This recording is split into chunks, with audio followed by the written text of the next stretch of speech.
так се оказує, що й пам'ятник Волошину, та й би президенту Карпатської України в Ужгороді явно неправомірний, бо Ужгород, Мукачево і Берегово по Венському арбітражу дійшли до Венгрії і до так званої Карпатської України відношення не мали? Виходить так. Но в Україні, на нашу думку, пару людей знають дійсно історію Закарпаття, а в Академії наук України взагалі нікого, ані одного.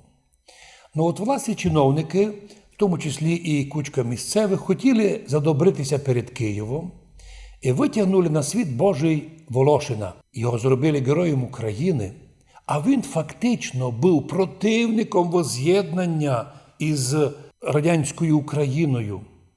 Так за що дали Волошину, гражданину і второму прем'єр-міністру Національної Республіки Подкарпатська Русь героя України? Він ніколи не був громадянином України. Ніхто не може пояснити. Та ще й в Ужгороді склепали йому пам'ятник. Причому на що? Напротив Русина Олександра Духновича. Кстати, який стоїть лицем до ужа по всім правилам архітектури і благословляє правою рукою. А от із Волошином вийшла ціле непорозуміння. Його посадили, та ще в бетоні, дай спиною до ріки, як у нас кажуть, задом до річки Уж, і на ганьбу людську благословляє лівою рукою. Так звана Карпатська Україна, яка би була провозглашена вже пізніше елеміс-центром у Хусті, у Ужгороду, не мала тоді відношення.